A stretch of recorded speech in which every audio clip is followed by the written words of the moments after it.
পুরুলিয়া পশ্চিমবঙ্গের এক শান্ত নির্জন গ্রাম, যেখানে প্রকৃতি, ইতিহাস আর সংস্কৃতি মিলেমিশে এক অনন্য চিত্র এঁকেছে। বসন্তের আগুনরাঙা পলাশের সৌন্দর্য উপভোগ করতে 2025-এর গত 1 মার্চ আমরা পৌঁছে গেছিলাম সেই লাল পাহাড়ের দেশে।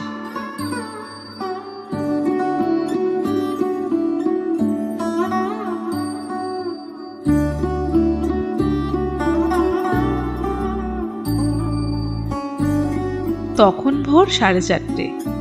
পিঠে একটা ব্যাগ চাপিয়ে গাড়িকে চকচকে করে আমরা রওনা দিলাম কলকাতা থেকে পুরুলিয়ার উদ্দেশ্যে, ঋতুরাজ বসন্তের অপরূপ সাজ উপভোগ করতে। চারপাশ অন্ধকার, শহর তখনও ঘুমিয়ে। সামনে আমাদের জন্য অপেক্ষা করছে লাল পলাশের দেশ। আধ ঘন্টা মতো গাড়িতে চড়ে আমরা পৌঁছে গেলাম Dankuni toll plaza. Good morning সবাইকে। এখন কিন্তু 5টা বাজছে এবং আমরা অলরেডি বেরিয়ে পড়েছি সমস্ত নিয়ে, দুর্যোসনাকে প্যাক করে নিয়ে। এবং আমাদের এবার বসন্তের ডেস্টিনেশন হচ্ছে পলাশে মোড়া পুরুলিয়া। ইয়েস, তো আমরা আমাদের রিসর্ট অলরেডি বুক করে ফেলেছি, তো সেই দিকেই আমরা এগোচ্ছি। খুব শীঘ্রই আপনাদের সাথে শেয়ার করব সব কিছু। তার আগে আপনাদের সবাইকে স্বাগত জানাই আমাদের ট্রাভেল উইথ অহনাবিক চ্যানেলের একটা নতুন এপিসোডে, একটা নতুন সিরিজে, দ্যাট ইজ বসন্তে মোড়া পুরুলিয়া সিরিজ। এবং চলুন তাহলে আর দেরি না করে জার্নি কন্টিনিউ করা যাক এবং ভিডিওটাকেও স্টার্ট করা যাক। টোটাল 5 জনের এবারে আমাদের ট্রিপ হচ্ছে। সবার সাথেই আমাদের মেঘালয় সিরিজ যারা দেখেছেন লাস্ট এপিসোডে কিন্তু সবার সাথেই পরিচয় আছে মোটামুটি, আশা করি, তাই নতুন করে আর পরিচয় দেওয়ার দরকার নেই। ব্যাপারটা হচ্ছে বাইরে পুরো অন্ধকার, ভিডিও তো বানাবো কি আমার নিজেরই হয়তো মুখ আসছে না ঠিকঠাক করে। পুরুলিয়া যাওয়ার মোটামুটি কম বেশি 2টো রুট আছে, সবাই যেটা জানে প্রচলিত রুট। একটা হচ্ছে আমাদের আরামবাগ হয়ে বিষ্ণুপুর হয়ে তারপরে পুরুলিয়া যাওয়া যায়, আর একটা হচ্ছে রুট আছে যেটা আমাদের দুর্গাপুর আসানসোল হয়ে যেতে হয়। আমাদের বাড়ি থেকে বিষ্ণুপুর হয়ে গেলে মোটামুটি রুটটা শর্টেস্ট রোডেই শর্ট হয় সব থেকে, ওই 270-75 কিলোমিটার মতো বাড়ি থেকে ডিস্টেন্স দেখাচ্ছিল। আর দুর্গাপুর হয়ে গেলে পড়ছিল নেই করে 340-45 কিলোমিটার। কিন্তু আমরা তাও ওই লং রুটটাই নিলাম, দুর্গাপুর হয়ে যাওয়ার রুটটাই নিলাম, কারণ এই রুটটা তুলনামূলকভাবে ভালো, ওই বড় হবে, চওড়া হবে। হ্যাঁ, হাই রোড, ওটা সিঙ্গেল রোড। হ্যাঁ এটা ঠিক, ওটা সিঙ্গেল লেন রোড। এটা হচ্ছে হাই রোড পাবো, ট্রিপল লেন বা ডাবল লেন রোড আছে। এখন কোনোভাবে এটা পসিবলই নয়। বাইরের অবস্থাটা দেখুন একবার, মানে এখান থেকে বলতে গেলে আমি কত 50 মিটার দূরেও কিছু দেখা যাচ্ছে না, তাই না? তুমি আমার তো আমরা তো পিছনে, মানে আমরা তো সাইডে বসে আছি, ড্রাইভারের অবস্থা খারাপ, কিচ্ছু দেখা যাচ্ছে না। অবস্থা দেখুন বাইরে, মানে এটা মানা যায় না। আর এখন এরকম কুয়াশা দিচ্ছে, আর কিছুক্ষণ পরে যখন পুরুলিয়া ঢুকবো চামড়া পুড়বে, রোদের এত তেজ থাকবে, পুরো চামড়া পুড়বে। এই ডাইভার্সন এন্ড হচ্ছে। হ্যাঁ,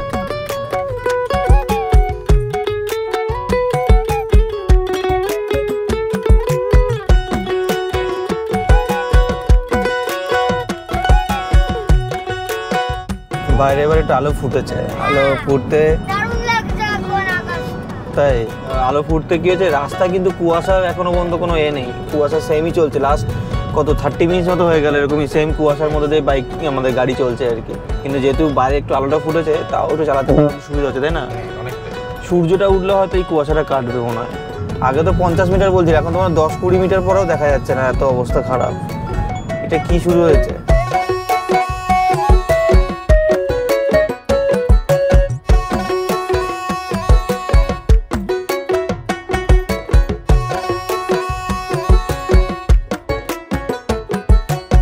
এসে পৌঁছেছি কোথায়? এসে পৌঁছেছি Shaktigarh, and it's tea time, tea break। এখন এই কত বাড়ি থেকে 90 কিলোমিটার মতো জার্নি করে এসেছি। এই 90 কিলোমিটার আসতে আমাদের লেগে গেছে 2-2.5 ঘন্টা টাইম লেগে গেছে। শুধু কিচ্ছু নয়, এত কুয়াশা রাস্তায়, আর কুয়াশার কারণে কি হচ্ছে, লরিগুলো রাস্তায় খুব স্লো চালাচ্ছে। আর 2-3টে লরি চালালে কি হয়, রাস্তা পুরো গার্ড হয়ে যায়। সেই গার্ড হয়ে এত অবস্থা খারাপ, এই 80-90 কিলোমিটার বাড়ি থেকে আসতেই আমাদের অবস্থা খারাপ। যাই হোক, আলটিমেটলি এবার একটা ট্রিপে খুব ঘুম পাচ্ছিলো, ঝিমানি আসছিলো একটা, গাড়িতে গান চালিয়েও কোনো রকম কোনো আসছিল না, মানে উপকার হচ্ছিল না।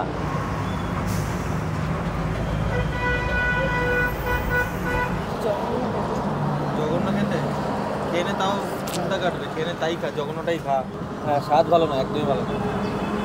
তুই বেঁচে বেঁচে এই দোকানেই দাঁড়ালে। এবারে এখান থেকে দুর্গাপুর থেকে সোজা রানীগঞ্জ হয়ে আমাদের রঘুনাথপুর হয়ে পুরুলিয়া ঢুকে যাব। আমাদের অ্যাকচুয়ালি এই পুরুলিয়া ট্রিপটা একদিনের ট্রিপ, 1 নাইট আর 2 ডেজের ট্রিপ, একদমই ছোটো একটা ট্রিপ। আর এই পুরুলিয়া ট্রিপ করার একটাই কারণ, একটা হচ্ছে পলাশপুর, আর একটা যেটা কারণ সেটা হচ্ছে আমাদের যে হোটেলটা বা রিসর্টটা বুক করেছি সেই রিসর্টটাকে এনজয় করা। কারণ রিসর্টটা ইটসেলফ এতটা সুন্দর প্রপার্টি, অবশ্যই আপনাদের রিভিল করব, এই ভিডিওতেই রিভিল করব, লাস্টে করব, একটু ওয়েট করুন, ভিডিওটা শেষ অবধি দেখুন। আবার আমাদের জার্নি হলো শুরু শক্তিগড় থেকে, জাস্ট একটা 5-7 মিনিটের ব্রেক। আর সামনে আসছে আমাদের কি বর্ধমান, যদিও বর্ধমানকে ঢুকতে হবে না, বর্ধমানে তো বাইপাস করে বেরিয়ে যাবো। যাই হোক, এখান থেকে মাত্র 77 কিলোমিটার বাকি আমাদের দুর্গাপুর। দাবাই যা স্পিড আবার টানা শুরু করেছে, আশা করছি আর বেশিক্ষণ লাগবে না।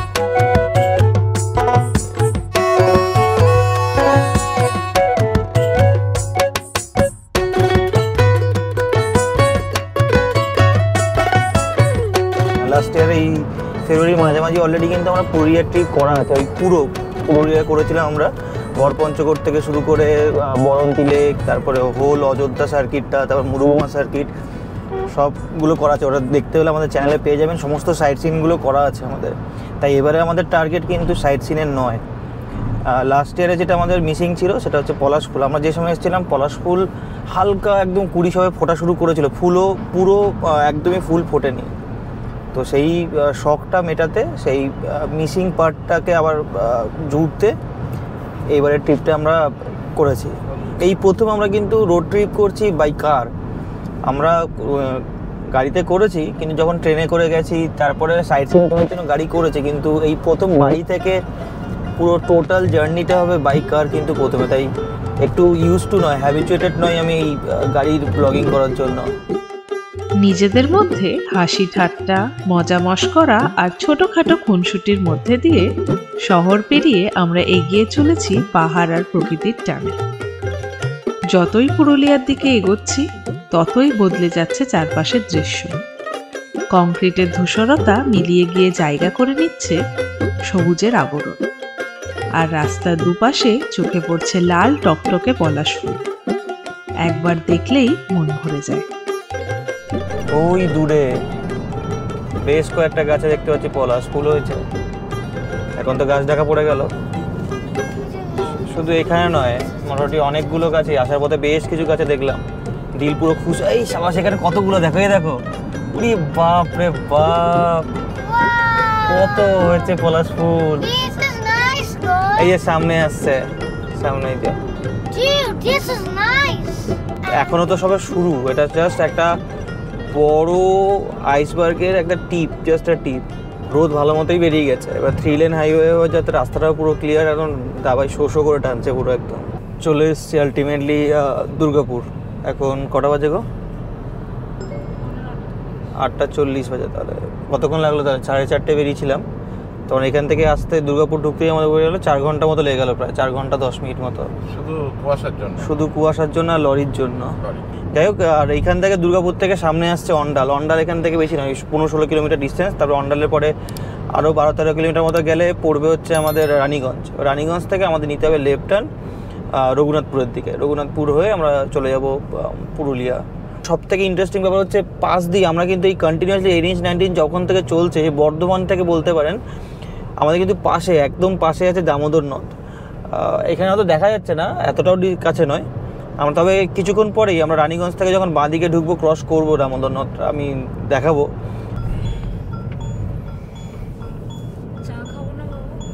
চলে এসেছি রানীগঞ্জ আমার এবারে ন্যাশনাল হাইওয়ে 19 ছেড়ে দিয়ে ধরে নিয়েছি সার্ভিস লেন বাঁ দিকের।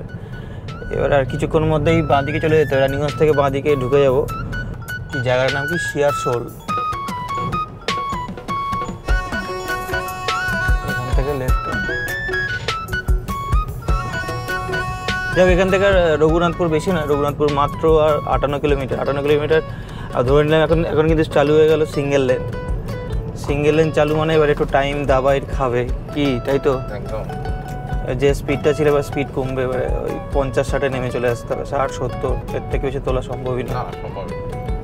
টোটো অটো এত কিছু যানবাহনের মধ্যে দিয়ে এতক্ষণ লরি করছিল, ঝামেলা করছিল, এখন তোমার টোটো টোটো ঝামেলা করবে, বুঝলে? তবে এই দিনের বেলায় কিন্তু পুরুলিয়াতে তুমি এই গাড়ি চালাচ্ছ, তাও তো দেখতে পাচ্ছ এই টোটোগুলোকে। আমরা সেই রাত্রেবেলা মনে হয় যে পুরুলিয়ায় বাইক চালিয়েছিলাম, কোনো আলো নেই, পুরো রাস্তা অন্ধকার।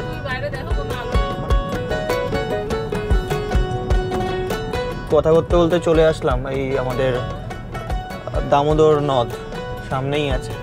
এখন তো জল কমই থাকবে স্বাভাবিকভাবে। আর এই ব্রিজটার নাম মেজিয়া ব্রিজ বা দামোদর ব্রিজও বলছে এটাকে। পাশ দিয়ে এই সময় যদি একটা ডান দিকে ট্রেন লাইন গেছে, যদি একটা ট্রেন চলে যেত না, এই সময় জমে যেত পুরো। ট্রেন শুধু দরকার ছিল এই সময়টা। এখন বৃষ্টির জন্য বাবা জল নেই বাবা, বৃষ্টি এগুলো সব তো বর্ষাকালের জলে হয়, তো যখন বর্ষাকালে বৃষ্টি হবে তখন এগুলোতে জল আর ভর্তি থাকবে। ভর্তি না, তখন প্লাবিত হয়। আর দামোদর তখন ওই ড্যাম যখন ছেড়ে দেয়। এই দামোদর নদ কিন্তু আমাদের দিশেরগড়ে গিয়ে বরাক নদীর সঙ্গে মিশেছে। ইটস কচুরি টাইম, চলো। খিদে পেয়েছে? কচুরি খাবে? কচুরি বিস্কিট খেয়ে তোমার পেট ভরেনি তখন? আবার খিদে পেয়ে গেছে। কচুরি কত করে গো? কটা পিস? তাহলে 3টে করে নিই, 2 জায়গায় নাকি? 3টে দাও তো 2 জায়গায়। হ্যাঁ খাবো, এখানেই খাবো। আবার গরম হচ্ছে, 2টো খাও, গরমটা ভেজে দেবে এখন। তরকারি গরম আছে, খাও। ভালো করে তরকারিটা ভালো করে চাও। বাড়ির থেকে প্রায় 200 কিলোমিটার ট্রাভেল করে চলে এসেছি। এখন যেখানে দাঁড়িয়ে আছি সেটা হচ্ছে মেজিয়া বাইপাস, এবং এই যে নন্দী সুইটসের দোকান, এখানে আমরা ঢুকেছি কচুরি খেতে। এক প্রস্ত খেয়েছি, এবার আবার কড়াইয়ে তেল গরম হচ্ছে এবং গরম গরম ভাজা হচ্ছে। এবং বাবুর জন্য এই পাশেই দাদা ডিম অমলেট করে দিল, সেটা দিদি আর বাবু খাচ্ছে। তো খাওয়ার কোয়ালিটি কিন্তু বেশ ভালো এখানে। তার সাথে পেছনে পলাশ ফুল, ওই যে।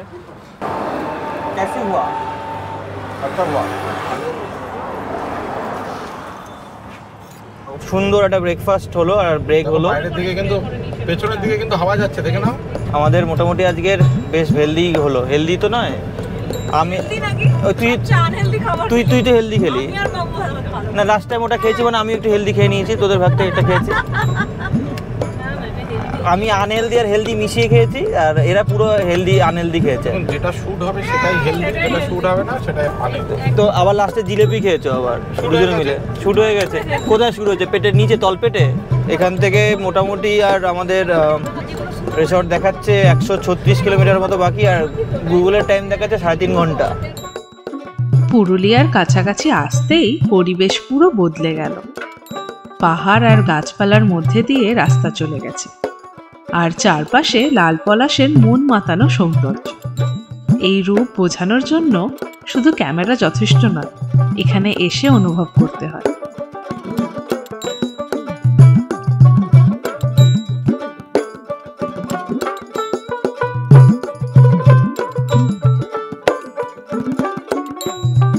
কলকাতা থেকে দীর্ঘ পথ পেরিয়ে এসেছি শুধুমাত্র এই মনোমুগ্ধকর সৌন্দর্য উপভোগ করার জন্য। মনের মধ্যে বেশ কিছু রঙিন স্মৃতি নিয়ে অবশেষে 12টা নাগাদ আমরা পৌঁছালাম রাঙামাটির দেশে। ঢুকে গেছি পুরুলিয়াতে, কিন্তু ব্যাপারটা ঢুকে তো গেছি, ঢুকে আর বেরোতে পারছি না, এত জ্যাম। কতক্ষণ ধরে জ্যামে আটকে আছি, প্রায় নেই করে 10-15 মিনিট হয়ে গেল। স্যার ম্যাপে দেখতে পাচ্ছি পুরো হলুদ আর লাল হয়ে আছে, পুরো এই পুরো পাটটা পুরো এখানে হলুদ।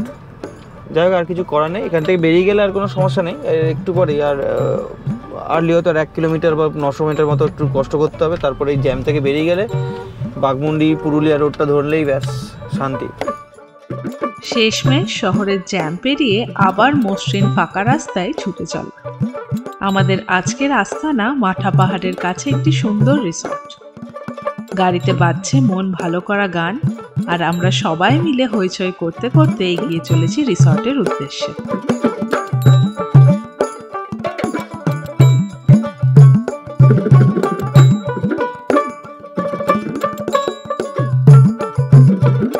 এইভাবেই পুরুলিয়া শহর পেরিয়ে প্রায় 40 কিলোমিটার পথ অতিক্রম করে আমরা এসে পৌঁছালাম বলরামপুর। এই রাস্তায় কিন্তু ডিটেল ভিডিও সব আছে, মানে আমাদের পুরুলিয়ার আগের বছর যেটা এসেছিলাম পুরো ডিটেল ভিডিও যদি রাস্তা চান তো ওখানে পেয়ে যাবেন। আমরা এই বছর অত একটা রাস্তা কভার করছি না এইবারটায়। এই বছরটা শুধু খালি এনজয় করুন পলাশ ফুলটা এনজয় করতে এসেছি, শুধু পলাশের ভিউ এনজয় করতে এসেছি, আর তার সাথে এনজয় করতে এসেছি আমাদের রিসর্টটাকে। আমরা শুধু এখন শুধু পলাশ পলাশ পলাশ পলাশ পলাশ করছে। কত পলাশ এখানে সাইকেল চালাচ্ছে, অনেক অনেক পলাশ হয়তো ভিডিও দেখছে।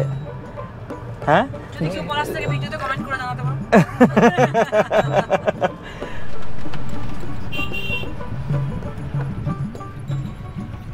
সিগন্যাল আছে আটকে, এই পাশেই এখানে আছে বরাবুম স্টেশন, এই লোকাল ট্রেন যাচ্ছে। আপনারা যারা পুরুলিয়া আসতে চাইছেন, ঘুরতে চাইছেন, এই পুরুলিয়া অযোধ্যা পার্ক সার্কিট বা মুরুগুমা সার্কিটের জন্য তো পুরুলিয়া স্টেশন আছে, বাট অযোধ্যা সার্কিটে ঘুরতে আসলে কিন্তু সব থেকে কাছের স্টেশন হচ্ছে এই বরাবুম। এই বরাবুমে আপনাকে নামতে হবে, এখান থেকে গাড়ি ভাড়া করে আপনাদের চলে আসতে হবে অযোধ্যা সার্কিটে। আর মুরুগুমা সার্কিটে যেতে গেলে মুরুগুমার সব থেকে কাছে বরাবুম থেকেও যেতে পারেন, অথবা আপনি চাইলে পুরুলিয়া স্টেশন থেকেও যেতে পারেন।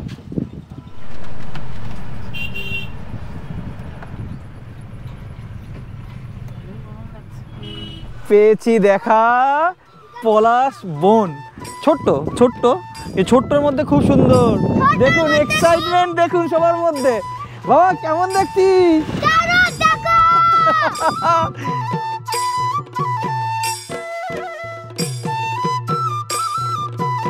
এটাই পুরুলিয়া, লাল পাহাড়ের দেশ। পাহাড় আর পলাশের এক অপূর্ব মেলবন্ধন। রাস্তার দুই পাশে যেন প্রকৃতি নিজে হাতে রঙের ছোঁয়া দিয়েছে। রুদ্রদেবের তাপে ঝলসে উঠলেও ঋতুরাজ বসন্তের বাতাসে মিশে আছে পলাশের মিষ্টি ঘ্রাণ।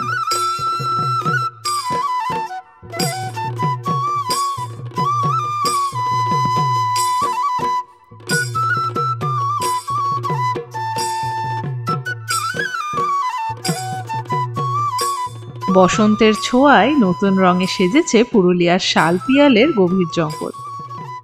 আগুন রাঙা পলাশের মাঝে কাটালাম এক অসাধারণ মুহূর্ত। ক্যামেরায় বন্দী হলো একের পর এক সুন্দর ছবি। প্রকৃতির সেই মোহময় সৌন্দর্য উপভোগ করে এবার রওনা দিলাম রিসর্টের পথে। মাত্র 10 মিনিটের গাড়ি সফর শেষে এসে পৌঁছালাম মাথা ফরেস্ট রিসর্ট, সবুজে ঘেরা এক নির্জন শান্তির আশ্রয়। পৌঁছে গেছি মাঠা ফরেস্ট রিসর্ট। এই হচ্ছে রিসেপশন। তো রিসেপশনে এন্ট্রি চলছে, অভিকার দাভাই মিলে সব এন্ট্রি করছে।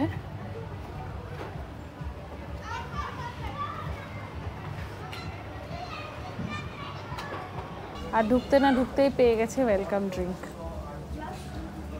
Pineapple juice. রিসেপশনের সমস্ত ফর্মালিটিস মিটিয়ে এবার আমরা উপরে যাচ্ছি। রুম নাম্বারস পেয়ে গেছি আমরা 208 আর 214। তো ওয়েলকাম আমাদের মাথা ফরেস্ট রিসর্টের 214 নম্বর রুমে, যেটা আমরা নিয়েছি। তো ঢুকেই একটা এরকম সিটিং এরিয়া আছে, এখানে কিছু টেবিল করে দেওয়া আছে, এখানে একটা বড় আয়না দিয়েছে অ্যান্ড সোফা উইথ টেবিল আছে একটা। এইটা হচ্ছে বেডরুম, যেখানে একটা খুব সুন্দর বড় বেড আছে, তার সাথে দিয়েছে টিভি, একটা ছোট্ট ফ্রিজ, জলের বোতল, রেগুলার ওয়াটার, আর বললে মিনারেল ওয়াটার দিচ্ছে। তাছাড়া চা কফি করার সমস্ত সামগ্রী আছে এখানে। আর সব থেকে সুন্দর দুটো কাপ দিয়েছে বড় বড় সাইজের। কি করে জানলাম আমরা এত বড় কাপে চা কফি খাই? আচ্ছা, জোকস অ্যাপার্ট, এখানে একটা ছোট্ট সুন্দর সিটিং এরিয়া আছে বসার, এসি, সাইড টেবিল আর ওয়ার্ড্রপ। আর এখান থেকে ভিউ হচ্ছে সুইমিং পুলের, যেটা আমরা একটু পরেই নামবো। তাছাড়া আছে হচ্ছে বড় পাহাড় এবং পলাশ ফুল, যেটা দেখতে মেন এসছি, মানে জানলার বাইরে তাকালেই পলাশ ফুল আর কি। এই হচ্ছে সুন্দর ছোট্ট একটা বাথরুম, সবই বেসিক অ্যামিনিটিস যা যা দরকার, geyser, commode, hand wash, basin, আচ্ছা সব সোপ ঠোপ সব কিছুই দিয়েছে, টাওয়েল সব আছে, এভরিথিং ইন কম্প্যাক্ট। ওয়াশরুমে কিন্তু ব্রাশ, টুথপেস্ট থেকে শুরু করে শেভিং কিট সব কিছু দিয়েছে, সোপ আর শ্যাম্পু তো আছেই। আচ্ছা, এটা আমরা বুক করেছি, আমাদের রেন্ট পড়েছে 5,000 টাকা।